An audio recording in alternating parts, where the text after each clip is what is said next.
Buenos días, amigas, amigos de IntelliJuris.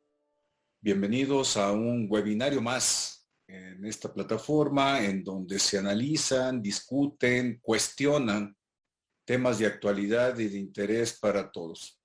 Sin lugar a dudas, la reforma fiscal 2022 es uno de los grandes temas nacionales que están en la mesa de discusión, polémica, debatida, al grado de que los rifirrafes en la Cámara de Diputados en días pasados estuvieron a todo lo que da. Y qué mejor que hoy empecemos una serie de 2 programas que culminaremos mañana con nuestra amiga, la abogada Nora Morales Rodríguez, quien nos engalana con sus conocimientos, su experiencia, las reflexiones. A mí me ha tocado participar con ella en varios foros, el último de ellos en el Parlamento Abierto, en la Cámara de Diputados, de manera combativa, clara, determinada. Nora presentó algunas ideas, propuestas muy profundas, bien argumentadas, que realmente me hace sentir orgulloso de aprenderle el día de hoy. Nora tiene 20 años de experiencias en controversias y litigio fiscal, nada más y nada menos, con enfoque en precios de transferencia y sector energético. Ha sido asesora jurídico fiscal de empresas de diversos sectores en la industria automotriz y productos de consumo, entre otras. Actualmente es socia de la práctica fiscal de Mijares, Angoitia, Cortés y Fuentes, y antes fue socia de EY México durante 7 años, Chévez y en Chévez, Ruiz y Samarripa durante 14, nada más y nada menos.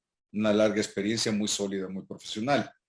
En la actualidad es secretaria general de la International Fiscal Association, capítulo México. Participa activamente en diversas cámaras y asociaciones como la Comisión Fiscal del Consejo Coordinador Empresarial, donde tiene un liderazgo importante en este sector fiscal.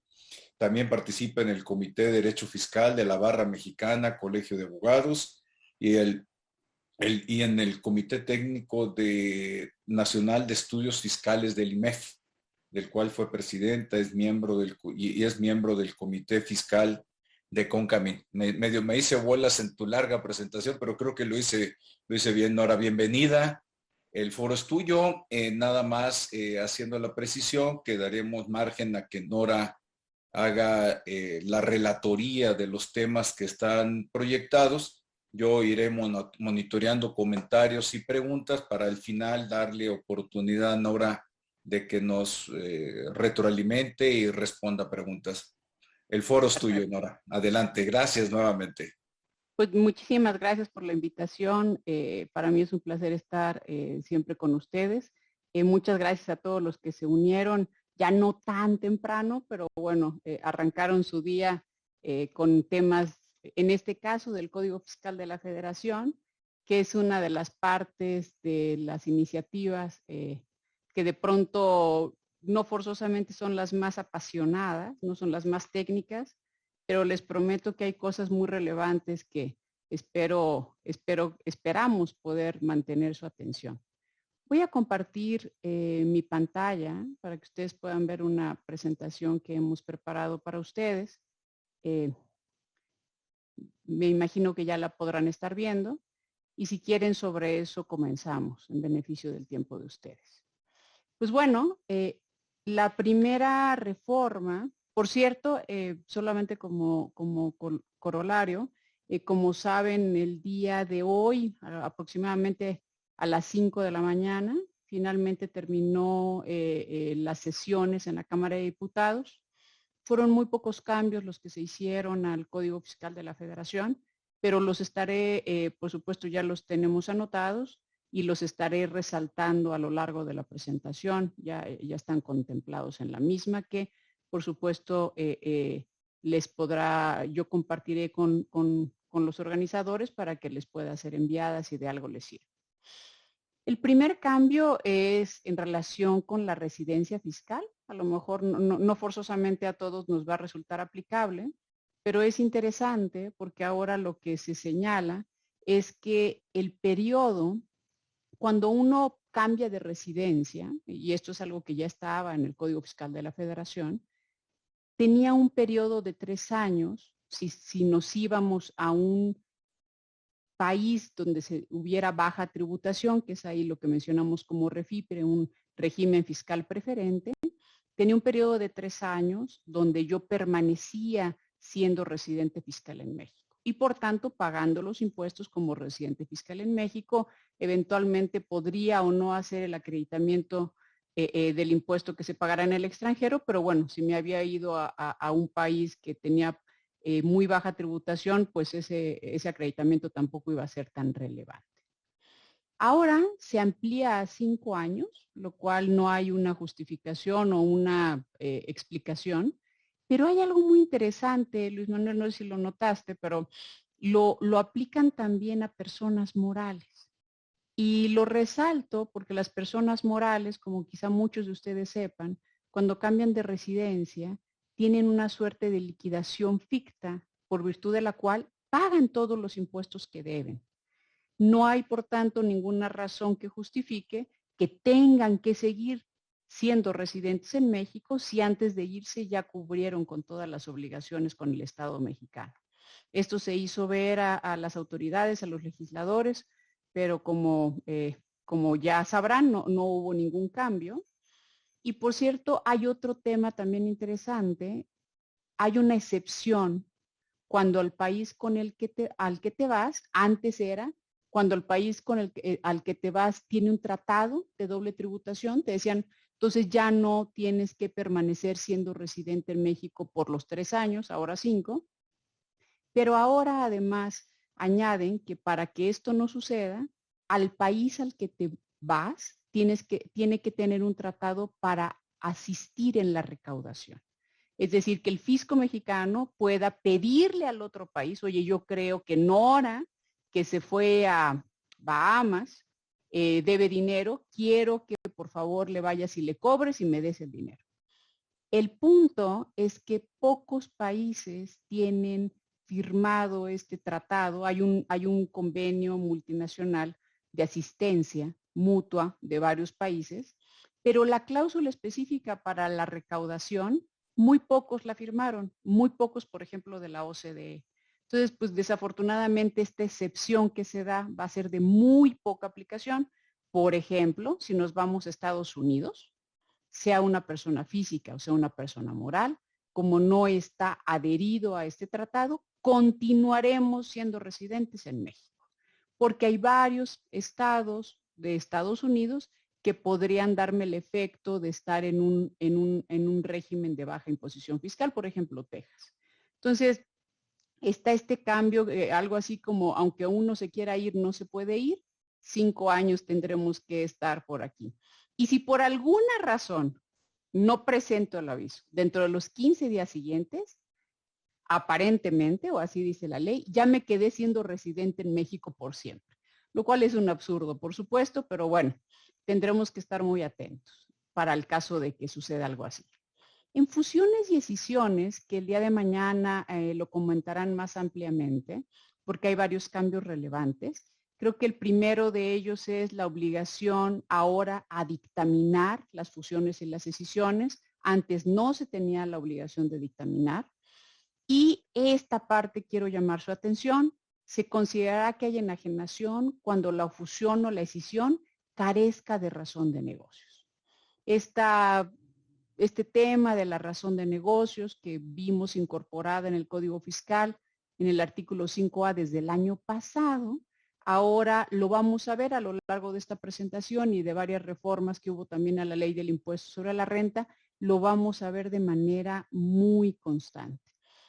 La realidad es que cuando hay o no razón de negocios, es algo bastante subjetivo y sí nos dejan un cierto grado de inseguridad el que la autoridad a su consideración señale que no hay razón de negocios y por tanto considere que el efecto de la fusión, no obstante se cumplió, o de la escisión, no obstante se cumplió con todos los requisitos, va a considerarse enajenación. Esto, a lo que quiero llamar su atención, que esta es la parte relevante, es que antes cuando hacíamos una fusión-escisión y checábamos el cumplimiento de todas las disposiciones fiscales para que no se considerara enajenación, no nos deteníamos forzosamente. Por supuesto, se analizaba si estábamos hablando con asesores serios, etcétera, la razón de negocios, pero ahora es un requisito indispensable. Esto a lo que nos llama es a tener un expediente de defensa, o como dicen los norteamericanos, un defense file bastante robusto de cuando yo realice estas transacciones, porque en cualquier momento la autoridad podría venir a cuestionarlas y yo tengo que tener. Aquí se pueden suscitar discusiones apasionantes, que no es la idea de hacerlo, pero, por ejemplo, Luis Manuel, ¿tendría o no la autoridad que acudir al procedimiento establecido en el 5A del Código Fiscal de la Federación, que es un procedimiento, para los que no lo recuerdan, para recaracterizar una operación, para decir, tú dijiste que era enajenación, pero no es enajenación, tú dijiste que era un arrendamiento puro, pero es un arrendamiento financiero, etcétera, para darle una figura diferente a algo? Pero hay un procedimiento muy específico, hay inclusive un comité interinstitucional, no solamente integrado por funcionarios del SAT, sino también por funcionarios de Hacienda, que van a validar que el auditor pueda o no recaracterizar la operación. Una de las dudas que surgen es cuando la autoridad quiera decir que en una fusión o escisión no hay razón de negocios, ¿tendrá o no que acudir al procedimiento del 5A? O inclusive, ¿tendrá o no que acudir a las definiciones que hay de cuándo se considera que hay razón de negocios o no para interpretar? Si a mí me preguntan, yo creo que sí a las dos preguntas que acabo de mencionar. Pero si yo fuera mal pensada, y hay gente mal pensada, también se ha manejado que de alguna manera las autoridades fiscales, de hecho, ni siquiera han creado el comité interinstitucional, no les fascinó esa reforma que creara un comité interinstitucional, y de pronto la incorporación de razón de negocios, razón de negocios, razón de negocios en varias disposiciones específicas podría darles la posibilidad de decir, no tengo que acudir al 5A, sino que yo ya tengo una norma aquí que me dice cómo hacerlo. Entonces, tendremos que estar pendientes de cualquier manera y en cualquier escenario. Tendremos que, cuando hagamos estas transacciones, tener un expediente robusto que la acredite. Además, la autoridad también se establece que puede, en la medida en que yo realice alguna de estas operaciones relevantes, ahorita brevemente las enunciaremos, 5 años antes o 5 años después, tengo que reportarlas como operaciones relevantes. Recordarán ustedes que hay 2 reporteos interesantes en el Código Fiscal de operaciones relevantes. La primera era la que ya conocíamos muchos de ustedes quizá, la forma 76 viejita de operaciones relevantes, un listado, y luego están los esquemas reportables. Estos no son esquemas reportables. Es relevante porque recordarán ustedes que los esquemas reportables tienen un nivel mínimo en cuanto a cantidad para ser reportados. Las operaciones relevantes no forzosamente y no en todos los casos. Entonces, esto quiere decir que si yo hago la transmisión de propiedad de acciones con derecho a voto 5 años después, dentro de los 5 años después, derechos sobre activos o utilidades, disminución o aumento en más del 30% del capital contable de las acciones, disminución o aumento del capital social considerado en el dictamen que utilicé para la fusión, que el socio recibió acciones o disminuya el porcentaje en su capital social, que cambie la residencia fiscal de algunos de ellos o que se transmitan algunos segmentos de negocio. El que lo haga no de suyo va a significar que mi fusión ya no va a ser fusión libre del pago de impuestos. Sin embargo, sí va a significar que lo tengo que informar a la autoridad. Y la autoridad, con base en eso, podrá o no iniciar facultades de comprobación y determinar si carece mi fusión o escisión de razón de negocios. Y aquí surge otra duda, que es importante porque hay una disposición transitoria para las reestructuras corporativas, pero no para las fusiones y escisiones. Si yo estoy haciendo hoy, al día de hoy, que es 21 de octubre, una fusión, y el año que entra sucede cualquiera de estas cosas, ¿tengo o no obligación de reportarlo? Porque es una fusión que se llevó a cabo con anterioridad a que a que esto entrara en vigor. La duda existe, las autoridades fiscales por supuesto sostienen que sí se tendrá que reportar, de hecho yo en una disposición transitoria muy específica para las reestructuras corporativas. Aquí no quiero darles yo la conclusión, yo creo que sí hay elementos para que se pudiera sostener ello, creo que no debió de haber sido así, pero creo que hay elementos, pero aquí lo más importante es, si algo de lo que sucede aquí yo no lo reporto, mi fusión y escisión de inmediato podría estar en riesgo de considerarse enajenación. Entonces, cuando estemos analizando eso y tomemos la decisión muy filosófica, Luis Manuel, no, es retroactivo, perjuicio, pongámonos prácticos y digamos, ¿qué pasa si no lo reporto? Si no lo reporto, esto se puede considerar enajenación. ¿Cuál es el impacto? A lo mejor hay una fusión donde el impacto de la enajenación no es elevado. Bueno, puedo ponerme filosófica y no reportar. Pero si el impacto de la enajenación y el impuesto que se derive es muy elevado, creo que tenemos que pensarlo con más calma y quizá eventualmente reportarlo, aunque estemos en presencia de una fusión o escisión que se llevó a cabo este año o hace 2 años, porque dice 5 años antes o 5 años después. Aquí la parte importante para ustedes es, necesitamos hacer un listado, un chequeo de las fusiones y escisiones que hayamos hecho 5 años antes, para que en caso de que yo haga alguna de estas operaciones, la tenga identificada y pueda decidir si la reporto o no la reporto, cualquiera que sea la postura. Lo que no nos puede pasar es no reportarla porque no lo identifique. Entonces, esta parte de fusiones y escisiones, Luis Manuel, creo que es muy, muy relevante para toda nuestra audiencia. Otro tema también interesante, la simulación para efectos fiscales. Como ustedes saben, hay este tipo de normas que se les llaman normas generales antiabuso. Esta es una de simulación que le da la facultad a las autoridades fiscales de, para efectos fiscales, considerar que una operación es simulada. Tienen que tener esa facultad en ley, porque si no, para que una autoridad fiscal pudiera decir que un acto es simulado, antes tendría que acudir a un juez a que decretara que el acto es simulado. Pero esto es común en varios países, se le da la posibilidad a la autoridad de que determine la simulación solo para efectos fiscales. En realidad esta posibilidad ya estaba, pero estaba en la ley del impuesto sobre la renta, en un capítulo muy específico, y entonces el que se incorpore al Código Fiscal de la Federación es muy relevante, porque quiere decir que ya no solo aplica la ley del impuesto sobre la renta, sino que ya aplica al resto de las contribuciones reguladas en la ley del impuesto sobre la renta. El artículo no cambia demasiado, es decir, esto como estaba redactado en impuesto sobre la renta queda más o menos plasmado en el Código Fiscal. Creo que aquí la parte a resaltar es que ya aplica a otras contribuciones. Y esto en adición al famoso 5A de la recaracterización, ¿no? Uno se preguntaría, por ejemplo, ¿por qué en la recaracterización de operaciones las autoridades tienen que seguir un procedimiento muy especializado, muy particular, tener un comité interinstitucional que lo sancione, que lo valide, pero la simulación me la puede determinar la desconcentrada de Naucalpan, ¿no? La simulación es mucho más grave que una recaracterización.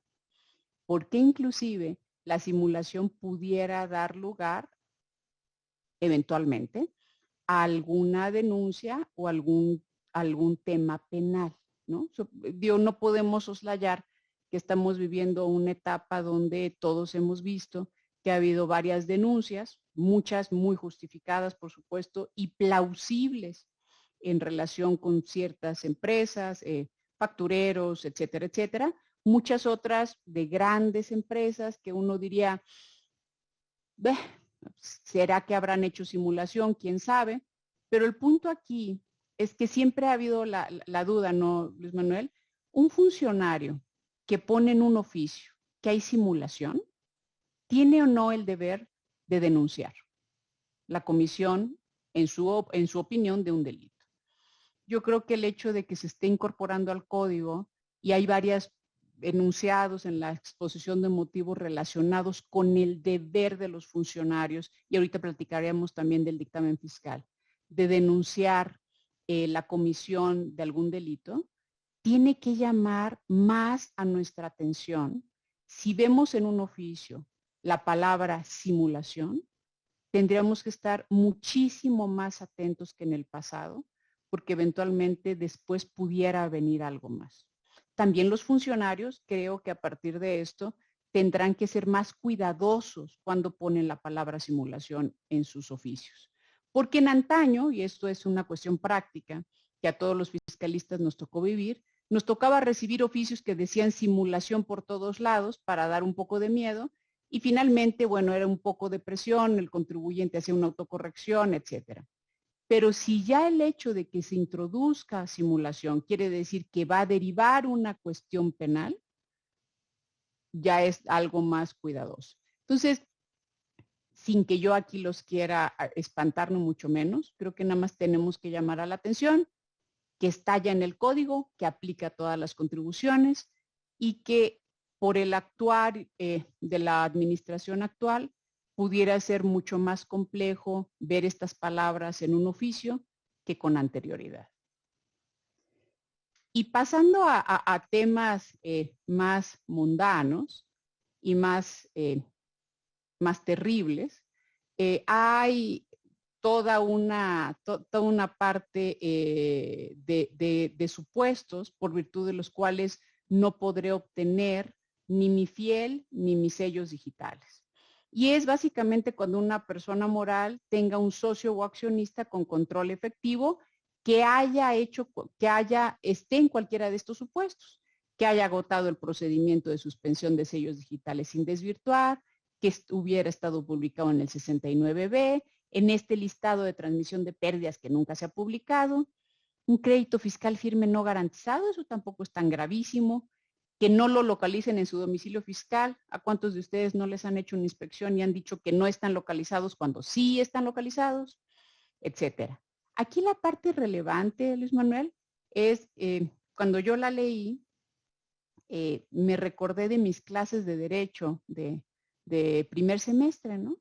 La primera vez que yo leí la Constitución, no sé cuántos de nosotros en la audiencia seamos abogados o contadores, pero todos tendríamos que leer la Constitución en algún momento de nuestra vida, habla de que en México están prohibidas las penas trascendentes, ¿no? Creo que decía, no sé si todavía dice los azotes, etcétera, ¿no? La primera vez que yo lo leí decía penas trascendentes, ha de ser algo como muy grande, ¿no? Cuando ya leí con detenimiento en mis clases y el profesor me decía, una pena trascendente es una que trasciende a ti, es decir, que el actuar de alguien te afecta a ti. Si alguno de ustedes da clases, puede poner esto como un ejemplo perfecto de una pena trascendente. Lo que haga un socio o accionista me afecta a mí, no lo que yo haga. Lo que él haga me afecta a mí. Entonces, esta parte, por supuesto, en esta administración, todos estos cambios restrictivos de sellos digitales, etcétera, se han hecho con la explicación de que es para atacar a las factureras. Pero lo que sucede en la realidad es que ni todos los que están en el 69B son factureros. Muchos de ellos no pudieron desvirtuar el procedimiento, no obstante, aportaron una cantidad infinita de pruebas. Muchos de ellos tuvieron una inspección en su domicilio y no los encontraron. En fin, aquí lo relevante es que todos estos supuestos los tenemos que tener muy identificados y saber que no solo es de lo que yo haga, sino de lo que haga un socio o accionista mío. También, ¿por qué no? Hay nuevos supuestos para la restricción de sellos digitales, como por ejemplo, cuando se haya una oposición a una visita domiciliaria, verán que resalto aquí que además no se proporciona información solicitada con el cumplimiento de las obligaciones del contribuyente o terceros relacionados. Desde el año pasado se adicionó esto de que los terceros tenemos que dar información a la autoridad y a lo mejor no la tenemos, cuando yo tenga algún tipo de relación con la persona de la que me estén preguntando. Y esto nuevamente con la explicación de las factureras y las factureras y las factureras. Pero la realidad es que esto de los terceros relacionados es algo que me puede pasar con mucha facilidad, que quizá yo no tenga la información y que por tanto el SAT considere que yo me estoy oponiendo a la visita por no dar información de un tercero, no mía, de un tercero, y me cancele el sello digital. Entonces, esta parte creo que tenemos que tenerla presente. Discrepancia entre CFDIs y declaraciones tratándose de actos o actividades. Quiero llamar su atención a actos o actividades, porque hasta ahorita el supuesto estaba discrepancia entre CFDIs e ingresos. Ahora también vamos a tener discrepancia entre CFDIs e IVA. Este es algo que en la práctica ya revisaban, pero que no estaba en ley. Quiero llamar su atención también a ingresos declarados, complementos de pago y estados de cuenta. Discrepancia entre estos. ¿Quién de ustedes tiene amarrado al 100% esto? Yo creo que nadie. Esto es muy importante para revisar con nuestros contadores, para revisar con el programa que tengamos, porque ahora es un supuesto adicional para la suspensión de sellos digitales. O bueno, tener un socio accionista, que es la lámina anterior, tener un socio accionista que esté en los supuestos, es decir, un socio accionista contaminado, que me contamine a mí y por tanto me cancelen los sellos, me restrinjan los sellos digitales a mí. Y la cancelación del sello digital ya definitiva, si eres un contribuyente listado en el 69B, que no te has corregido, o en el de pérdidas fiscales. Es decir, ahora sí estar en el 69B es la muerte total, total, total, porque nunca podrás recuperar tu sello digital a menos de que corrijas tu situación. Y uno se preguntará, ¿cómo corrige su situación alguien que está listado en el 69B? Estos famosos EFOS. Porque los EFOS, tradicionalmente, sí acumularon los ingresos, emitieron sus FDIs, pero la autoridad considera que sus operaciones no tienen sustento. Pero el ingreso está acumulado, declarado y pagado. ¿Cómo se corrige un 69B? No hay manera. No hay manera. No hay manera de corregir un 69B. Entonces, es decir, esa empresa para efectos mercantiles, para efectos fiscales está muerta porque ya tiene su sello cancelado, salvo que se corrija, pero no se puede corregir porque el impuesto ya está enterado, salvo que vaya a pagar el impuesto de todos los que contrataron con ella, no hay manera de hacer una corrección. Entonces, pues esta empresa estará condenada a actuar en la informalidad o a desaparecer, ¿no? Ahora sí, con esto es la muerte total, estar en el 69B. Eso es algo que también es importante de resaltar. Un nuevo supuesto de operación inexistente, dice la autoridad, dice el Ejecutivo en su exposición de motivos que detectaba que cuando algún contribuyente, parte relacionada, se le suspendían los sellos digitales, eventualmente alguna parte relacionada estaba facturando por su cuenta, haciendo importaciones por su cuenta, etcétera. Eso ya es un nuevo supuesto. Si una parte relacionada tuya emite los FDIs por tu cuenta, en tanto tú estás en este proceso aclaratorio, eso que hizo esa parte relacionada se considerará como una operación inexistente. Por cierto, esto no era tan atípico, ¿eh? Muchas empresas estaban en el proceso de aclaración, finalmente les reactivaban, pero entre tanto, alguien tenía que estar haciendo las transacciones. Entonces, una parte relacionada por su nombre y cuenta compraba materia prima, hacía pagos, etcétera. La autoridad considera que esto solo lo hacían las factureras, no los contribuyentes formales, y por tanto merecen que también esto se considere una operación inexistente. En relación con el secreto fiscal, si es que existe aún, porque cada vez que uno ve la lista del 69B o del 69, acuérdense que hay dos listas. La del 69B, que es la terrible, o la del 69, ¿no? Que es donde están varios que si no tienes créditos fiscales garantizados, etcétera. se adicionan de facto 11 supuestos a las excepciones del secreto fiscal para que te puedan publicar en el famoso 69. Por ejemplo, quiero resaltar que seas un EDO, es decir, una empresa que dedujo operaciones que la autoridad consideró inexistentes, es decir, yo soy una persona que contrató con un proveedor que está en el 69B y no demostré la materialidad o no pagué. Si estoy en ese supuesto, como estamos muchísimos, porque uno cada vez que revisa las listas se actualiza, encuentra un EFO y otro EFO y otro EFO, pueden ya publicarme en el 69.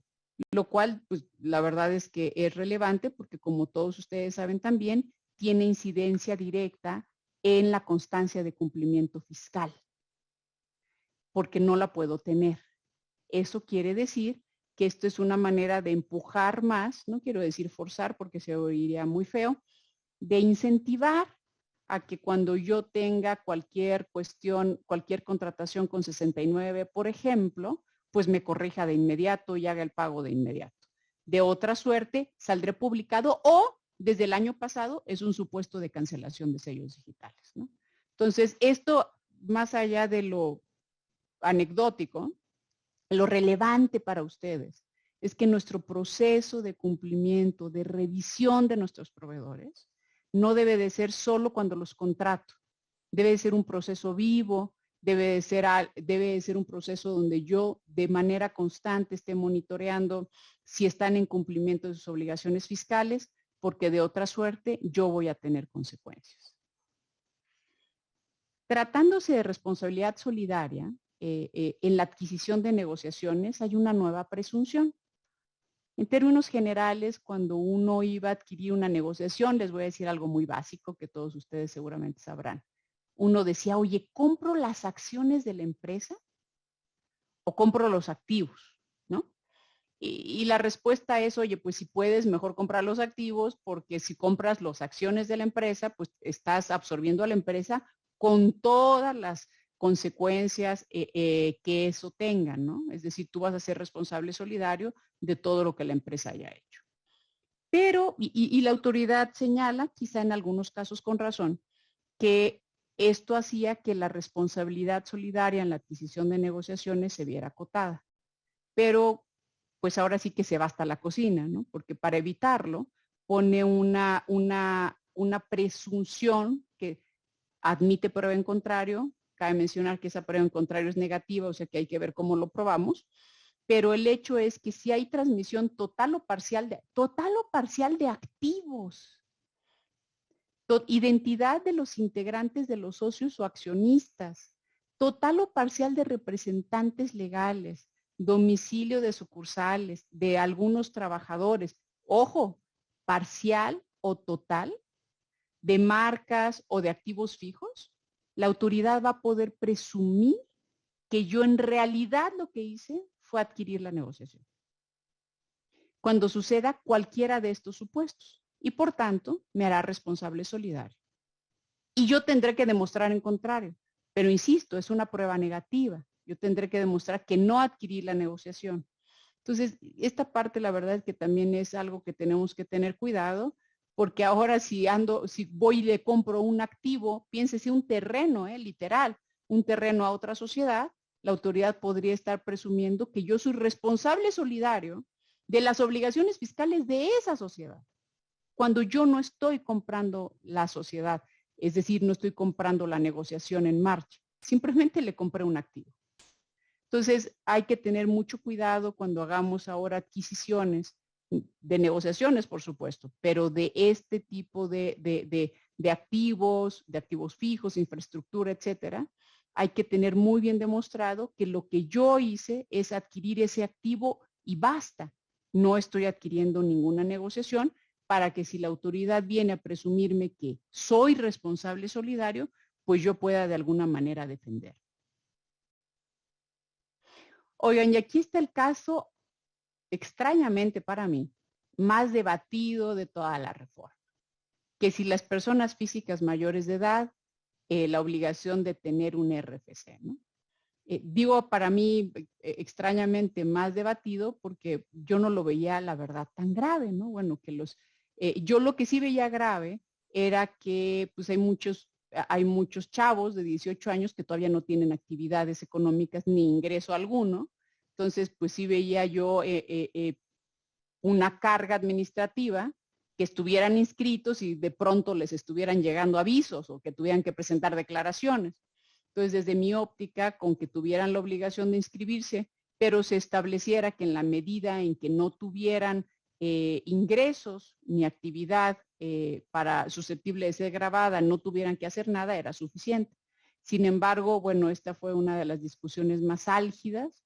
Al final, lo que se terminó aprobando el día de hoy por la madrugada es que sí permanece la obligación, pero no será aplicables sanciones y tendrán, por tanto, tengo obligación de registrarme, pero si no me registro, no habrá sanciones. Entonces, un poquito, vamos a decir que le quitan dientes. Escuchaba yo hoy en la mañana en las noticias, que por supuesto quienes dan las noticias no tienen que ser expertos fiscales, y decían, bueno, pero me queda duda, ¿será solo los chavos o a lo mejor una persona de 80 años? Bueno, es mayores de edad. O sea, esto lo que hace es que todos los mexicanos mayores de edad tenemos la obligación de tener un RFC, pero si no tenemos ingresos, así nos daremos de alta sin ingresos y no aplicará en todo caso alguna sanción. Entonces, finalmente en eso quedó hasta este momento la discusión. Veremos si en el Senado se reactiva. Hay una cancelación por inactividad en 5 años, es decir, si yo no emito facturas, si yo no hago nada en mi sociedad en 5 años, me cancelan en automático el RFC. Y tratándose de avisos de socios accionistas, hay que informar ahora también el porcentaje de participación en el capital social, objetos sociales y quién ejerce el control efectivo. Aquí recordar que desde el año pasado, y fue también muy controversial, hubo muchas dudas en relación con el famoso aviso de socios accionistas, ¿no? Que se tuvo que actualizar. En este año, lo que hay nuevo es que ese aviso, que ya existe y es obligatorio cada vez que haya cambios, también tendremos que informar esta información, valga la redundancia. Y en relación con las empresas que cotizan en bolsa, tendremos que informar quién tenga el control efectivo, influencia significativa o poder de mando. ¿Y todo esto qué significará? Lo que digan las reglas de carácter general que emite el SAT. Otro común denominador en esta reforma, no solo en el código, sino en renta, es una cantidad importante, yo diría casi obscena, de cláusulas habilitantes. Tienes esta obligación y a cumplirla como diga el SAT. Tienes esta obligación y a cumplirla como diga el SAT. Es decir, el legislativo le da la facultad a la autoridad fiscal de que en muchos de estos casos diga cómo se va a cumplir la obligación, lo cual es de llamar la atención. Tratándose de CFDIs, aquí también cosas importantes para todos. La autoridad señala que había detectado que al final del año había una emisión importante de devoluciones, descuentos, que disminuían el ingreso y por tanto se daba la evasión fiscal. Entonces ahora, cada vez que yo esté en el supuesto de hacer una devolución, descuento, tengo que contar con información soporte. Eso quiere decir, traducción, hay que tener materialidad para dar un descuento. Tengo que demostrar que efectivamente estoy en presencia de haber dado un descuento para poder tomar en la declaración anual la deducción. Nuevamente, otra cuestión de llamar la atención para cumplimiento, para compliance, de cosas que tengo que tener para que si la autoridad me viene, me revisa y ve que yo di un descuento, va a decir, ¿y este descuento de qué fue? No, pues mira, di un descuento. No, demuéstramelo, dame las conversaciones que tuviste con el cliente, por qué le otorgaste el descuento, en qué consistió el descuento, o cuál devolución te hizo, dónde la recibiste o no la recibiste, en fin. Lo que es importante para nosotros que ustedes se lleven es que cada vez que hagamos devoluciones o descuentos, tendremos que tenerlas respaldados. Caso contrario, la autoridad cuando venga y nos revise, nos podrá rechazar la deducción con mucha facilidad. Otra cosa que pasa en los FDIs es que cuando tenga discrepancia entre la actividad que yo tengo dada de alta y los FDIs que yo emito de manera regular, el SAT podrá ajustar la actividad a la que yo correspondo de manera automática. Bueno, el SAT emitirá reglas para definir las características de los FDIs para amparar el transporte, le hace carta aporte. Y bueno, esta parte que ustedes ven en azul es adicionada del dictamen de diputados y lo que están haciendo es definir que la carta aporte va no solo a amparar el tránsito de las mercancías, sino también la legal estancia en el país. Es decir, es un elemento adicional que le dan a la famosa carta aporte, que bueno, Luis Manuel, una plática de muchas horas merecería todo ese tema de la carta aporte, pero aquí le están dando todavía más validez legal. Y finalmente, otra cosa importante práctica es que para cancelar los FDIs ya no tengo un plazo indefinido, sino un plazo perfectamente claro, que es antes de la presentación de la declaración anual. Y si por algo yo no cancelo el CFDI en ese tiempo, lo hago después, tengo una multa del 5 al 10% del comprobante fiscal. Entonces, nuevamente una obligación de compliance adicional de que tengo que tener perfectamente claros y amarrados mis FDIs y que si tengo una omisión, tengo hasta esa fecha. Y si no lo hago en esa fecha y lo tengo que cancelar, me va a costar del 5 al 10% del monto, lo cual es una cantidad, es una multa bastante importante. Uno dirá, bueno, depende de qué contribuyente, ¿no? Pero por supuesto que en contribuyentes grandes, imagínense pagar una multa del 5 al 10% de cada comprobante. Entonces, es muy importante el seguimiento que le demos a la emisión de nuestros comprobantes en general. Y bueno, ¿no? El dictamen fiscal, algunos dirían, para decir algo que nos dé en lugar de risa llanto, que hay que tener cuidado con lo que uno pide, no vaya a ser que se los conceda. Tanto quisimos los contadores que nos dieran otra vez obligatorio el dictamen, que no lo dieron. Entonces, el dictamen vuelve a ser obligatorio. Se eleva, esto cambió en el dictamen de la Comisión Fiscal, se eleva a 1.637 millones la obligación o que cotice en bolsa.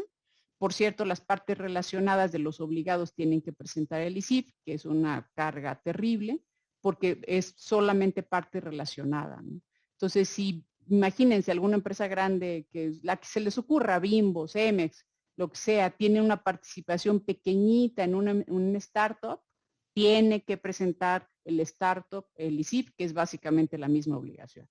Esto sí pues es bastante excesivo y va a ser bastante oneroso. Pero bueno, nuevamente es obligatorio. Por cierto, aunque sea obligatorio, ya no hay revisión secuencial. Recordarán ustedes que algunos de los beneficios que tenía el dictamen cuando era optativo es que primero tenían que ir a revisar al contador y después a mí. Ya no va a haber la revisión secuencial, pueden revisarme directamente a mí. El plazo se disminuye al 15 de mayo. Y esta es la parte más importante. La obligación que va a tener el contador público registrado de informar al SAT del incumplimiento de las disposiciones, aclaran en una reserva de la madrugada de ayer, salvo clasificación arancelaria de mercancía. Ya, oye, pobre auditor, ahora también tendría que ser experto arancelario. Y ojo, o la realización de un hecho probablemente constitutivo de delitos. Antes, como se planteó la iniciativa, le establecían al dictaminador la obligación de informar la comisión de un delito. Y el Instituto de Contadores, el Colegio de Contadores decían, oye, ¿yo qué voy a saber? O sea, ahora resulta que yo tengo que erigirme en ser un experto en derecho penal fiscal para saber que se cometió un delito y irlo a denunciar, ¿no? Y entonces, de manera muy inteligente, lo que dicen es no, hecho probablemente constitutivo. Entonces aquí con esta parte, si a mí me permiten la expresión, pues lejos de ayudar, no fue una ayudadota, porque con esto le bajan el volumen a decir yo qué voy a saber si se cometió un delito, y entonces ahora le dicen al dictaminador, probablemente, con que tú probablemente consideres que pudo haberse cometido un hecho, tienes que reportarlo. Y aquí viene otra parte interesante. Tienes que reportarlo y si no lo reportas, además de las multas, que eso ya es lo de menos, serás tú también responsable de la comisión del delito de encubrimiento. Esta parte es, creo que muy importante. Afortunadamente, yo, por ejemplo, no soy contadora pública registrada. Después de esto jamás me volvería contadora pública registrada, pero ya hablando en serio, sí creo que esta reforma va a incidir de manera importante en la objetividad que puedan tener los dictaminadores al firmar un dictamen fiscal y en el cuidado que van a tener y van a estar viendo cosas donde probablemente no las haya, en fin, ¿no? La verdad es que esta obligación sí salta mucho a la vista. En algún momento, como estaba originalmente planteada, donde la obligación se establecía desde el propio dictamen, varios abogados sostuvimos que inclusive podría ser violatorio del derecho de autoincriminación, porque recordar que el dictamen lleva dos fieles, lleva la fiel del contribuyente y lleva la fiel del dictaminador. Entonces uno decía, oye, ahora resulta que en el dictamen, si bien cada uno firma partes diferentes, yo voy a estar autoacusándome de la comisión de un delito.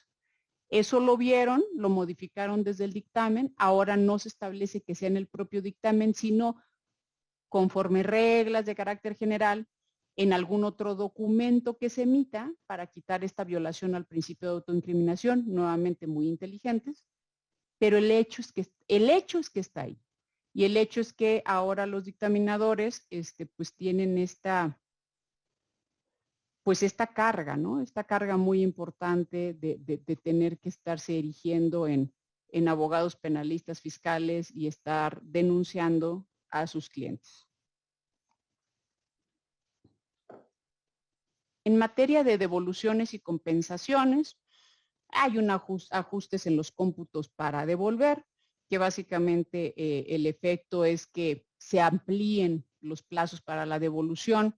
Si tuve algún incumplimiento entre el primer y el segundo requerimiento, ese plazo que me tarde yo no va a contar para los 40 días que tienen para devolver.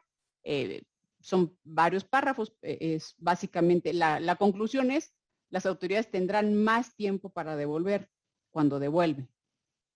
Y en compensaciones se crea un procedimiento para que yo pueda ofrecer la compensación de saldos a favor que yo tenga y con eso hacer una corrección y pagar mis créditos fiscales.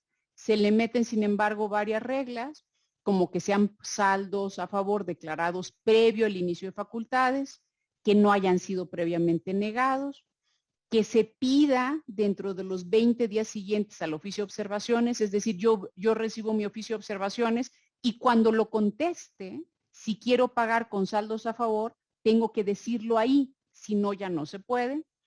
Y el otro tema es que va a entrar en vigor hasta 2023.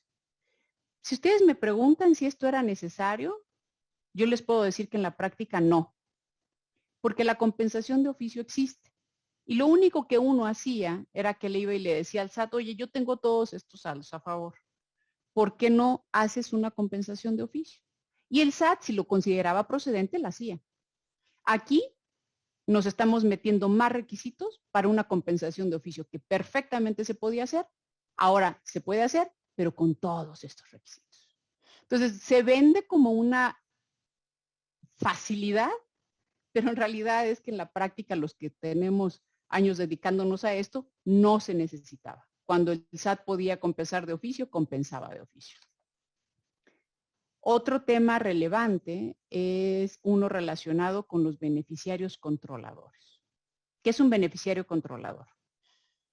Es alguien que directa o indirectamente obtiene beneficio derivado de una participación en una persona moral, fideicomiso, y quien en última instancia ejerce derechos de goce, de uso, de disfrute, directa o indirectamente de una persona moral o fideicomiso, pone decisiones, tiene derechos que le permitan ejercer el voto en más del 15% o dirige la estrategia.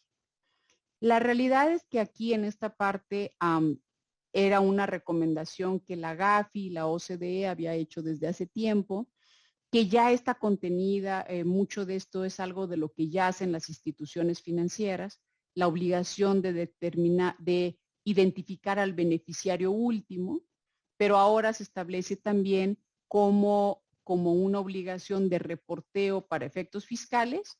Y bueno, ¿quién la tiene que reportar? Las personas morales, los fiduciarios, fideicomitentes, fideicomisarios, contratantes, notarios, corredores, integrantes del sistema financiero, tienen que reportar quién es el beneficiario último. Y esta es una medida, se imaginarán, relacionada con detectar financiamiento a terrorismo, financiamiento a actividades ilícitas, etc. El punto relevante es que ahora notarios, personas morales, sistema financiero, tendremos la obligación de identificar a ese beneficiario último y reportar. Y nuevamente, ¿qué voy a reportar? No lo sé, todavía no lo sé. Ya me lo dirán las reglas del SAT, cuál es la periodicidad o cuál es el tipo de información que voy a tener que informar. Para nosotros lo relevante es que ya tendré que identificar al beneficiario último. Oye, Luis Manuel, y tú dirás, oye, entonces ya no existen las sociedades anónimas, ¿no? O el velo, para eso es una sociedad anónima, pues para efectos fiscales no existen ya las sociedades anónimas porque tendremos que ir hasta arriba para identificar hasta la última cadena de las personas morales, por ejemplo. En facultades de las autoridades, se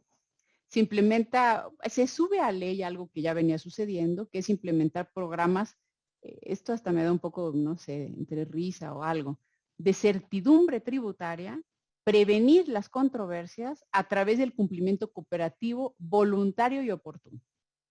Es decir, se sube a ley el programa que ya sucedía del ven a la oficina del SAT porque tengo que decirte que tengo todas estas observaciones y autocorrígete rápido para no iniciarte una auditoría. Esto ya se sube a ley. Y por supuesto, se amplía, se imaginarán, visitas domiciliarias y revisiones de gabinete para las instituciones financieras, fideicomitentes, fideicomisarios, y esto es en relación con lo que acabo de mencionar de la obligación de identificar al beneficiario último. Por tanto, se tenía que abrir un procedimiento de visita domiciliaria o revisión de gabinete para poder inspeccionar a estas personas, a estas figuras jurídicas que efectivamente estuvieran proporcionando esta información de manera adecuada al SAT. Tratándose de acuerdos conclusivos, se pone un plazo de 12 meses para su tramitación y conclusión. Si tengo un acuerdo conclusivo hoy, a partir del 1 de enero del 2022 le comenzarán a correr los plazos de 12 meses. La multa permanece, la reducción de la multa es del 100% por una primera ocasión y ahora se precisa, que no era necesario tampoco si me preguntan, que en las ulteriores ocasiones que firmes un acuerdo conclusivo, pues puedes acogerte a la Ley Federal de Derechos del Contribuyente, lo cual yo ya podía acogerme a la Ley Federal de Derechos del Contribuyente. No era necesario que se aclarara, pero bueno, se aclara que si es el segundo acuerdo conclusivo, todavía puedo tener alguna suerte de reducción de multas. Tratándose de los acuerdos mutuos de resolución de controversias, o aquí le puse, perdónenme, con el anglicismo MAP, de Mutual Agreement Procedures, de los tratados internacionales, a la autoridad, dice el Ejecutivo, que empezaba a detectar que los contribuyentes, cuando estaban en el proceso de una auditoría, interponían este procedimiento alternativo de resolución de controversias que involucra a los dos tratados y que suspende el plazo de la auditoría hasta que los estados se pongan de acuerdo, porque existe una potencial doble tributación, y que eso no le gustaba a la autoridad fiscal porque se percibía que era una práctica dilatoria. Entonces lo que dicen es, con mucho gusto, si quieres promover un MAP, promuévelo, pero me garantizas el crédito fiscal. O, si no, promuévelo cuando ya tengas un recurso, y como saben, en un recurso de revocación no se necesita garantizar el crédito fiscal. Pero lo que sí implica es que yo vaya al MAP con un crédito fiscal ya determinado, es decir, con una contingencia fiscal determinada y cuantificada, cuando antes podía yo acudir al MAP sin que eso sucediera. No proceden, y también para desincentivar un poquito más, no procederán la reducción de multas y recargos del 70A, que todos conocemos, cuando haya yo osado promover un MAP. Entonces, básicamente, lo que uno puede sacar de esta redacción es que a la autoridad no le gusta que yo me queje con otro estado de que hay una potencial doble tributación, y que si lo hago, pues me sepa yo que nunca tendré derecho a reducción de multas y recargos, y que lo haré en todo caso hasta que tenga un recurso de revocación, y si lo hago antes tendré que garantizar. Tratándose de la caducidad se suspende cuando se haya presentado un APA, que es un acuerdo unilateral ante las autoridades, y se amplía hasta 8 años en ciertos casos que son muy particulares y efectivamente había una falta de precisión. Entonces, esta ampliación es acorde con el plazo de las visitas. Ustedes saben que el plazo de las visitas domiciliarias, dependiendo de qué tipo de contribuyente, tiene diferentes plazos. Si es una visita de precios de transferencia, hay una ampliación de plazos, no es de 1 año, es de 2 años. Si eres un contribuyente que te estén revisando temas internacionales y se haya pedido intercambio de información con otro estado, también hay más plazo. Entonces, esto sí efectivamente estaba no sincronizado, ya se sincroniza. Y bueno, cuando yo presente un APA, se va a suspender el proceso de caducidad. Ya casi terminando, tratándose de multas, no sé si recuerdan que ya no sé si fue el año pasado o antepasado, con esto del COVID uno pierde la sensación del tiempo, pero recordarán que hubo toda una controversia porque se modificó la Constitución para establecer que no podían llevarse a cabo la condonación de impuestos, y que obligaban al legislador en legislación secundaria normarlo, ¿no? La verdad es que muchos sí temimos que a lo mejor se fuera a eliminar el 70A o el 74 del Código Fiscal, que son los 2 artículos que prevén la condonación de multas. La realidad es que no los eliminan, afortunadamente, siguen, pero sí le hacen un refraseo para señalar que la multa no se condona, sino que se puede reducir. En el caso del 70A hasta el 100%. En el caso del 74 hay reglas de carácter general que te dicen hasta qué porcentaje, dependiendo del año de que estemos hablando. Pero el punto relevante es que persiste eso. Lo que sí se elimina, sin embargo, son las condonaciones que resultaban a empresas que están en concurso mercantil. Algunos de ustedes podrán saber o no, a lo mejor no, y eso es bueno porque nunca han estado en un concurso mercantil, que cuando los contribuyentes entran a concurso mercantil, se imaginarán que las autoridades fiscales son también acreedores como el resto de los acreedores. Y hay una disposición que señalaba que la autoridad fiscal tendría que emitir las mismas condonaciones o reducciones que el resto de los acreedores emitiera. Entonces, si se llegaba a algún acuerdo donde se decía que para que la empresa fuera viable, recuerden que el concurso mercantil tiene como principal objetivo ver cómo se reestructuran las deudas de las empresas para que las empresas sigan adelante. Si el acuerdo con los acreedores era que se condonaba el 30% de las obligaciones, se refinanciaba, etcétera, el fisco tenía que tomar ese acuerdo y condonar, si tuviera créditos fiscales, el 30% de los créditos fiscales y sus accesorios, etcétera. Esa parte sí la eliminan y ya no habrá más condonaciones tratándose de contribuyentes que estén en concurso mercantil. Hay un incremento de multas del 50 al 75% cuando se trate de incumplimiento de obligaciones en materia de precios de transferencia. Esto ya es un poco de risa, porque el año pasado se puso como agravante. Entonces, como agravante, por ejemplo, si te abren una auditoría de precios de transferencia, como ya es un agravante, ya tenías de suyo un incremento en las multas. Jamás podrías acudir al 70A porque estás en un agravante. Y ahora además incrementan las multas en un 50%. Es decir, la peor noticia que te puede suceder es que te abran un procedimiento en materia de precios de transferencia porque las multas asociadas, además de todo, van a ser altísimas.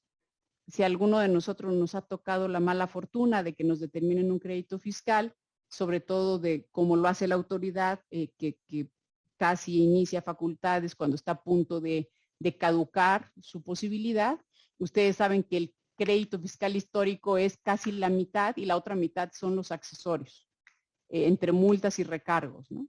Pues con esto, si nos abren una auditoría de precios de transferencia, va a ser mucho más lo que tengo yo que pagar por multas y recargos que el propio crédito principal.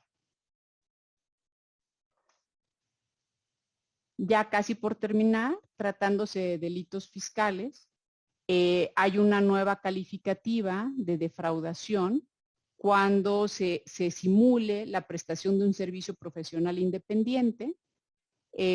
Como ustedes saben y verán el día de mañana con mucho más detenimiento, una de las pocas cosas buenas de la reforma, o así lo considero yo, ya lo analizarás, Luis Manuel, a mayor detalle con Héctor el día de mañana, está el régimen de confianza que tiene varios asegúnes, pero tiene algunos beneficios, por ejemplo, para personas físicas, ¿no? Donde hasta 3.5 millones podemos estas personas físicas pagar de un 1 a un 2.5, si mal no recuerdo, de impuestos sobre ingresos brutos, sin deducciones, lo cual es una facilidad interesante. Y entonces lo que dice la exposición de motivos, y quizás sea cierto, es, oye, yo creo que esto se puede prestar a la tentación donde una empresa diga, oye, ¿qué te parece que en lugar de contratarte como trabajador, como decimos en el argot, ¿no? Te contrato por honorarios. Tú tienes el beneficio de que estás en el régimen de confianza, vas a pagar más poquito y yo me ahorro la carga social. Entonces, lo que dice la exposición de motivos, y insisto, creo que puede tener algo de razones, vámonos evitando tentaciones. Y en caso de que tú hagas esto, vas a estar en la calificativa de defraudación con las penas trascendentalísimas que se tienen estando en una calificativa de defraudación fiscal. Entonces, si algo pudiéramos nosotros dejar para ustedes de esto es, a partir del año que entra, nunca es recomendable. Pero a partir del año que entra, no se les vaya a ocurrir hacer el te contrato como honorarios, cuando en realidad es su trabajador, porque estarán sujetos a esta calificativa de defraudación. Bueno, es también una defraudación calificada, deducir o acreditar o aplicar estímulos fiscales o dar sobornos. Digo, bueno, ya, ahora sí que deducir un soborno ya me resultaba muy complejo. Pero bueno, si alguien por ahí en su contabilidad dedujo algún soborno, sépase que es defraudación fiscal calificada. Entonces, esto es algo que se incluye para combatir la corrupción, pero bueno, francamente, ¿quién deduce un soborno, no? Bueno, o a lo mejor habrá alguien. Se presume contrabando, esta parte es importante, cuando se transporten mercancías en territorio nacional y no tengamos el CFDI carta aporte. Esto es gravísimo e importantísimo. Porque el CFDI carta aporte, con todas las problemáticas que se han tenido respecto de dudas, respecto de implementación de sistemas en muchos casos, más dudas que siguen pendientes, no solo me da lugar a multas, a potenciales no deducciones. Ya vimos que inclusive se considera un documento para acreditar la legal estancia en territorio nacional de la mercancía que esté siendo transportada, lo cual quiere decir que si me detienen un camión, podrían inclusive decir que no tengo yo demostrada la legal estancia, porque así se introdujo. Pero además de eso, es un delito. Entonces, otra cosa que es muy importante para todos, e insisto, Luis Manuel, yo creo que una plática aparte con los expertos se tendrá que tener en beneficio de la audiencia de todas las dudas que existen, todos los casos concretos de la carta aporte, porque además de todo lo que mencioné, el que a partir del año que entra sea un delito, bueno, pues ya son palabras mayores, ¿no? Y bueno, también es un delito fiscal dar efectos fiscales en la adquisición de hidrocarburos o petrolíferos de un contribuyente que esté en el 69B. Entonces, si yo por alguna razón deduje la compra de gasolina y no me fijé que X marca estaba listada en el 69B y lo deduje, es un delito fiscal. Obviamente aquí el trasfondo y lo que señala el Ejecutivo en su exposición es que se trata de evitar el huachicol y la venta, etcétera, etcétera. Pero pues, la realidad es que el efecto de deducir comprobantes de alguien que está listado en el 69B, pues eso es otra carga adicional, que si no la hago es delito. Eso es la parte más importante. Entonces, por favor, ahora cada vez que en sus empresas vayan a deducir los pagos que hagan de adquisición de hidrocarburos y petrolíferos, hay que checar dos cosas. Una de ellas se las va a platicar mañana Héctor en la ley del impuesto sobre la renta. Hay que checar que su permiso esté vigente, porque si no será no deducible. Hay que checar que su permiso de la CRE esté vigente. Entonces yo voy, me paro en la primera gasolinera que encuentro, cargo gasolina y para deducir, antes tengo que decirle a mi contador que cheque si el permiso de la CRE está vigente, palomita. Y luego me tengo que ir a la lista negra para ver si en ese momento no está listado en la lista negra. Pero ¿qué pasa si me lo listan después? Pues a corregirme de inmediato, porque si no estoy en presencia de un delito. Y, en fin, esta parte de delitos, insisto, si lo adicionamos al tema de los auditores, es algo que es de llamar la atención. Y el último tema, para no aburrirlos demasiado, es tratándose de embargos. Lo que dice el Ejecutivo es, oigan, pues la verdad es que ya estamos todos muy tecnológicos, el buzón tributario es maravilloso. Entonces, cuando hay ciertos embargos que puedo hacer a través del buzón tributario. Entonces, yo a través del buzón tributario puedo embargarles depósitos bancarios, acciones, bonos, bienes inmuebles y bienes intangibles. Por supuesto, después harán la inscripción de qué se trate tratándose de bienes inmuebles. Lo que quiero señalar es que en su buzón tributario, si no lo checamos regularmente, que ya de suyo era muy importante checar el buzón tributario, podrían estar teniendo un embargo del que ustedes no tienen idea, porque generalmente los embargos, Luis Manuel, no me dejarás mentir, pues hay un procedimiento, ¿no? Había al día de hoy un procedimiento, se iba por un actuario a la empresa de que se tratara, se trababa un embargo, pero uno en todo momento tenía cierto nivel de conocimiento. Sin embargo, ahora se pueden hacer a través del buzón tributario. Una parte que no resalté o que no resalté como debía es que hay varios ajustes que se hacen al código tratándose y básicamente aquí termina la presentación. Voy a dejar de compartir para que nos puedan ver a Luis Manuel y a mí.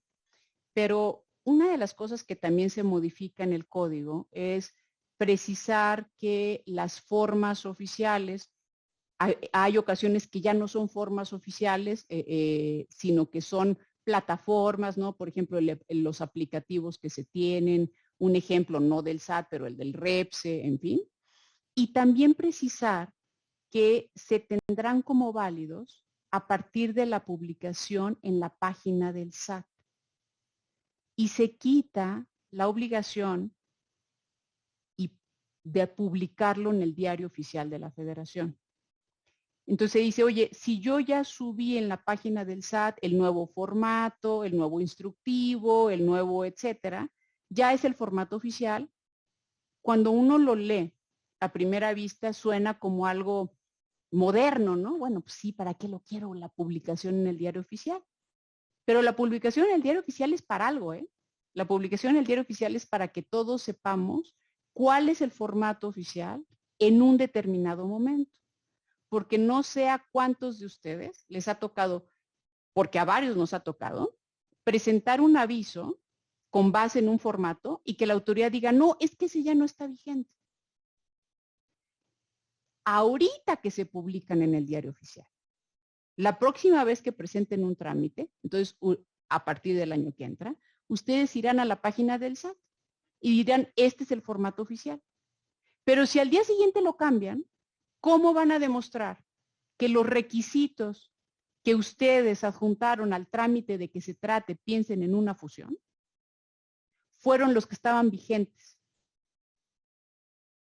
Para eso existe la publicación en el Diario Oficial. No es un invento de los abogados que de todo lo queremos hacer de todos. Para eso existe, para dar una certeza en el tiempo, a las formas, etcétera. Esto ya no será más.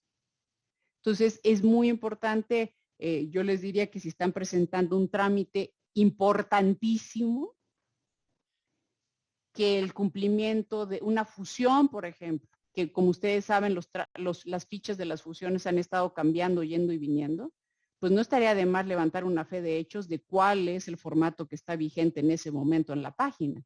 Porque si al día siguiente me dicen que presenté mal el aviso de una fusión porque lo hice con un formato que no estaba válido y con base en eso me dicen que hay enajenación, ¿cómo voy a demostrar yo que no es cierto, que ese formato no era el válido?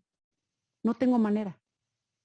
Entonces, en fin, hay varias reflexiones alrededor de esto. Yo les agradezco muchísimo a ustedes, le agradezco muchísimo a Luis Manuel la paciencia y ahora sí, soy toda suya para tratar de contestar algunas preguntas. Gracias, Nora. Una extraordinaria exposición. Quienes hemos leído al menos la iniciativa y el dictamen que fue producido en Cámara de Diputados, si vemos que el material es muy amplio y lo que más agradezco de esta exposición tuya, además de clara, la manera en que la sistematizaste es realmente impresionante. La pusiste, déjame utilizar una expresión coloquial, demasiado fácil, lo que de suyo en los textos que están aprobados por Cámara de Diputados al día de hoy, está demasiado elaborado y complejo. Y tienes una facilidad didáctica que a mí siempre me ha gustado mucho y te la aplaudo como lo están haciendo quienes nos ven ahora. Antes de entrar a algunas preguntas e inquietudes, la jefa del SAT ha señalado que la reforma fiscal, al menos en lo que corresponde al Código Fiscal, que es lo que estamos viendo hoy, tiene algunos elementos de control, de mayor fiscalización, de elementos de verificación por parte del SAT. Algunos de ellos, como tú los has apuntado, están agresivos, están muy, muy rudos. La carta aporte, por ejemplo. La obligación, la carga que tienen los contadores públicos de casi constituirse en ministerios públicos, que realmente se le está dando una función más allá de sus competencias y de sus habilidades profesionales para evaluar.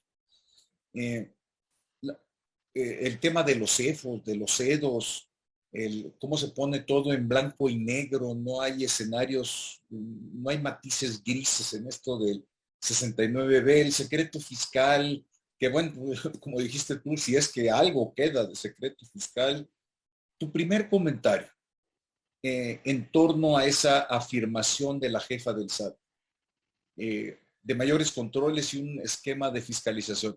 ¿Cuál sería, Nora? Yo creo que sin duda, platicábamos antes de entrar a la llamada, el nuevo paradigma que estamos viviendo en la actual administración, donde hay una fiscalización excesiva. Yo sé que al presidente y a la jefa del SAT no les gusta decir que hay un terrorismo fiscal, sino todo lo contrario, que todos los contribuyentes que van con ellos salen de ahí muy felices y muy contentos porque se les paga, hay piso parejo. Eso es lo que ha señalado. La realidad es que este exceso de facultades nunca lo habíamos vivido. Yo le comentaba a Luis Manuel que soy no mucho más joven de él que él. Espero que parezca que sí, pero no soy mucho más joven que él.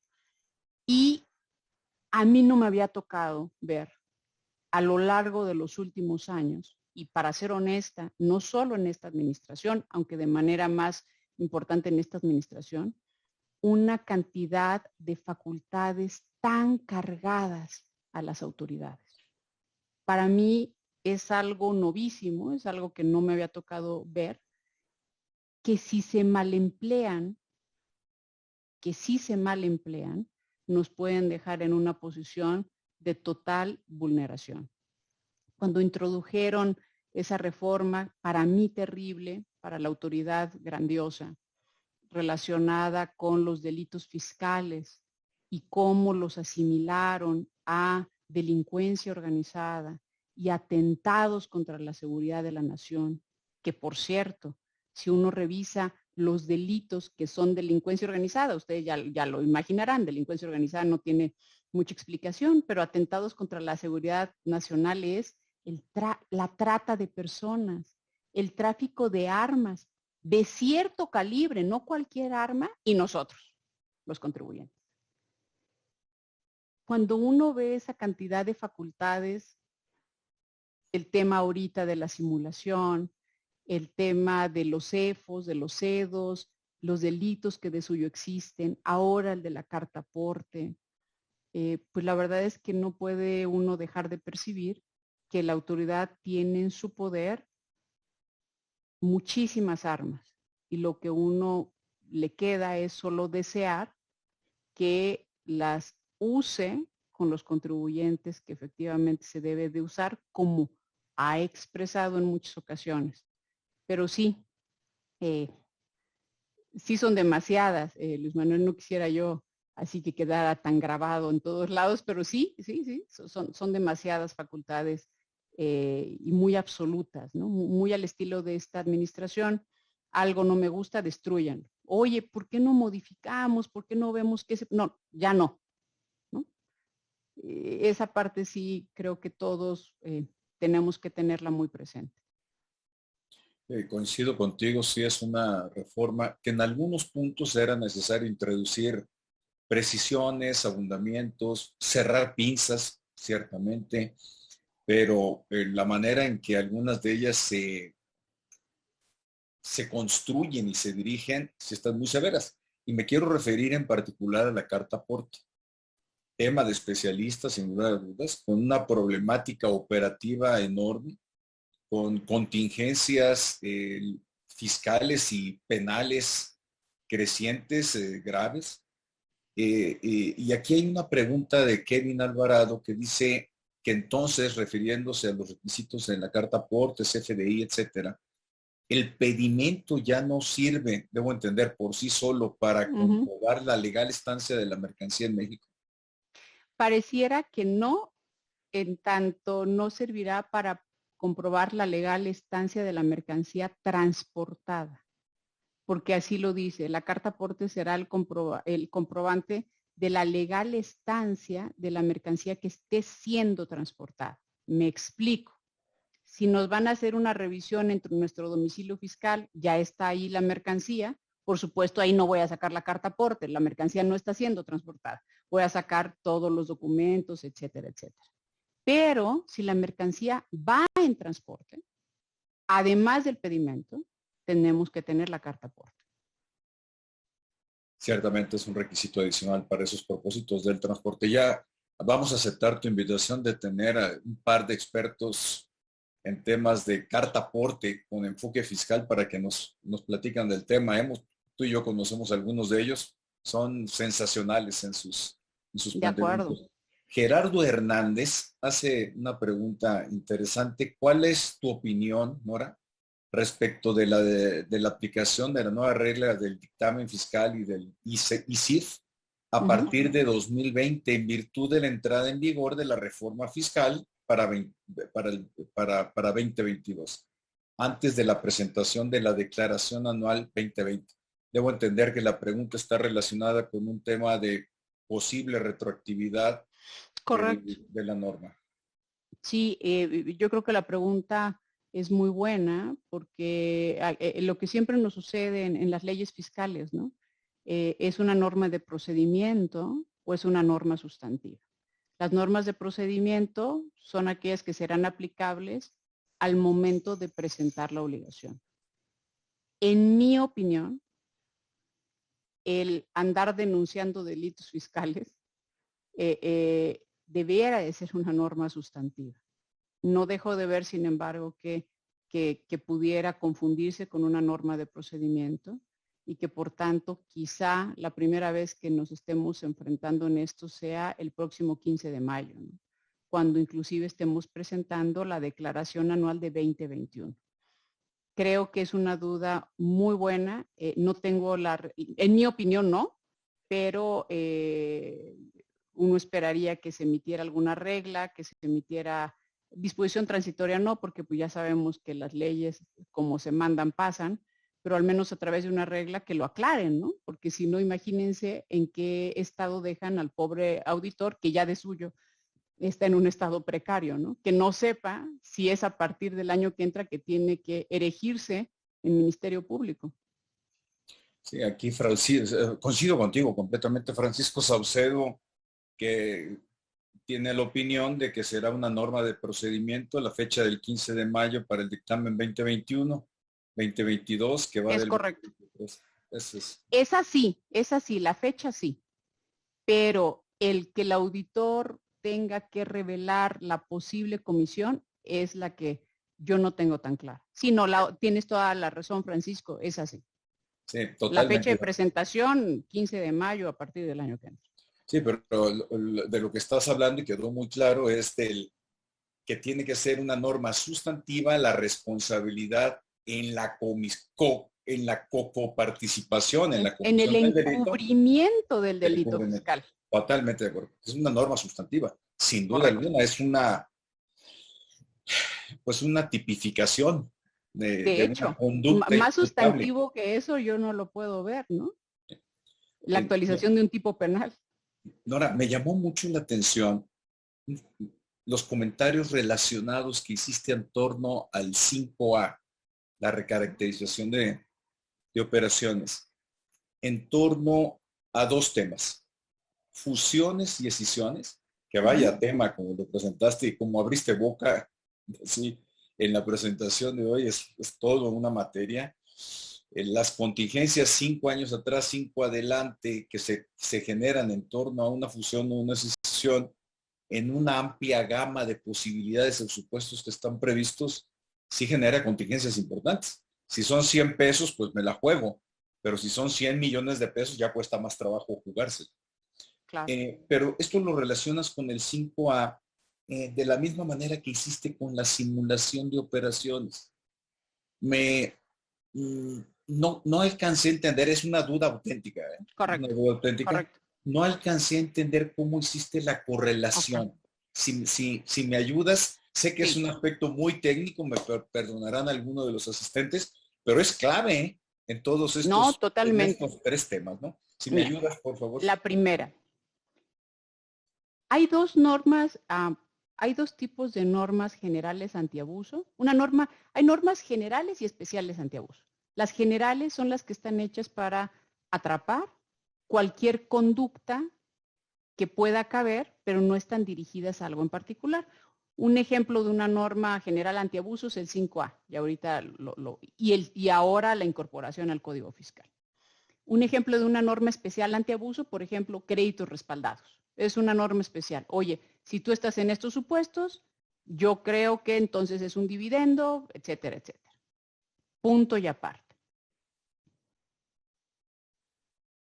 Para fusiones y escisiones se pide que exista razón de negocios. Y si no existe, la autoridad podrá considerar que si no se le dio efecto de enajenación, podrá dárselo. Okay. Uno viene entonces leyendo la disposición. Ok, mi fusión y mi escisión tiene que tener razón de negocios. ¿Y dónde leo que es razón de negocios? Ya tenemos una disposición que dice que es razón de negocios, que es el 5A.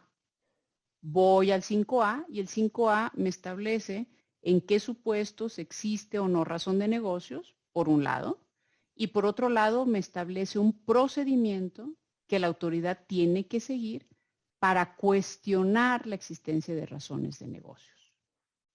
Entonces, la pregunta que yo me hacía es, si la autoridad, cuando revise una fusión o escisión, va a cuestionar que exista razón de negocios, duda número 1. Tiene que ir a la definición del 5A o lo que ella se le ocurra. ¿Será que no existe razón de negocios? Como hoy sucede en cualquier oficio que vean, ponen que no hay razón de negocios por lo que sea.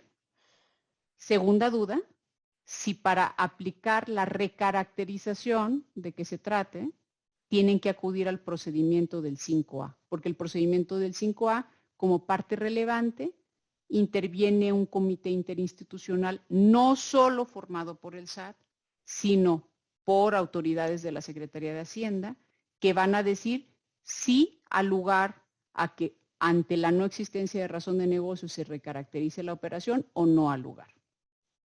Punto y aparte. Simulación. La simulación, la existencia o no de razón de negocios da lugar a que una operación te digan no es, puse un ejemplo muy sencillo, no es un arrendamiento puro, es un arrendamiento financiero, etc. La simulación, lo que sucede es que lo que tú hiciste, nada tiene de real. Simulaste una transacción. La simulación va mucho más allá de una recaracterización. La recaracterización del 5A jamás pone en duda la realización de las operaciones. Pone en duda el efecto fiscal que le diste, pero no la realización de las operaciones. La simulación sí. Esta, que ya existía en renta, se incorpora al Código Fiscal y por tanto aplica a todos los impuestos.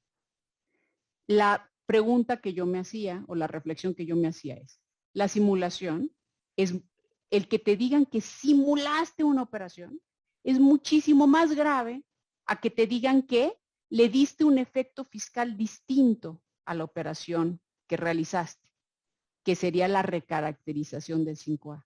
Sin embargo, en el proceso para decirte que simulaste, no hay, por ejemplo, la existencia de este comité interinstitucional que estaría llamado a decir, no cualquier autoridad puede andar diciendo que simulaste.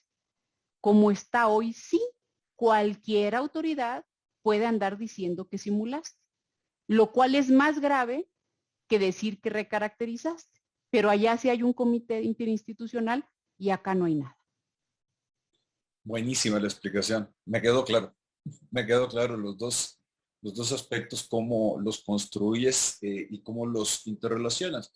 Porque en relación con este último tema de la simulación, que puede ser constitutivo de delito, de defraudación fiscal, o algún equiparable, porque hay un supuesto en el 109 referido específicamente a la simulación, creo que es en la fracción 4, la fracción 5 del Código Fiscal de la Federación. El Código Nacional de Procedimientos Penales establece la obligación para cualquier persona, en particular funcionario público, de denunciar las conductas que considere delictivas Entonces es cualquier funcionario con independencia de si tiene facultades o no. Entonces emerge o surge una contingencia penal a cargo de los contribuyentes de, pues de la nada. Bajo un Es correcto. criterio subjetivo ya estás implicado. Hay muchos temas. Algunos de ellos que tengo aquí señalados son en relación con los delitos fiscales. Ya hemos tenido aquí a un buen amigo, Ulises Gómez Nolasco, hace 15 días nos habló de delincuencia organizada y delitos fiscales.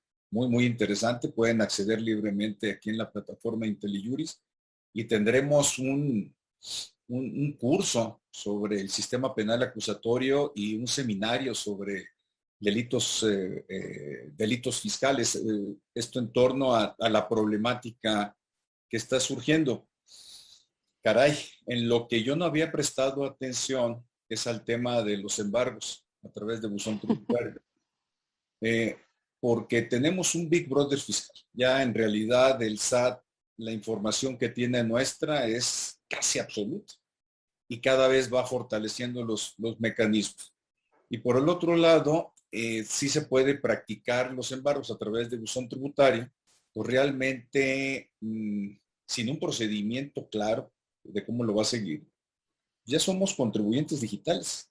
No obstante, Es correcto. no obstante, tenemos las reglas rígidas, estrechas de domicilio fiscal y también como no localizado o no localizable, que hay un debate muy grande. Cuando yo estoy localizado o localizable, a través de buzón tributario.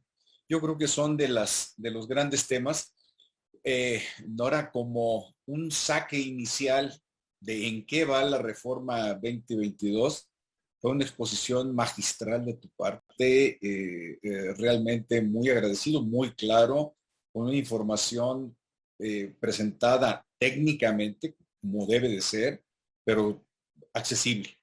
Te agradezco mucho la oportunidad que nos das de escucharte en esta plataforma de IntelliJuris. Te vamos a mandar los chats, las comunicaciones para que veas todos los agradecimientos, felicitaciones y aplausos que recibiste el día de hoy. No, Muy hombre. agradecido y espero tenerte pronto en el seminario que tendremos aquí sobre reformas fiscales 2022, ya con análisis específicos de cada una de estas temáticas en la segunda semana de enero. Muchas gracias, Nora, un fuerte abrazo y que tengas pues ya un buen fin de semana que está próximo. Igualmente, muchas gracias, Luis Manuel, muchas gracias a todos los 119 que se aguantaron hasta el último. Para mí es un honor poder compartir algo de lo que sé con ustedes y siempre feliz de participar acá. Buenísimo. Hasta pronto. Hasta luego. Gracias.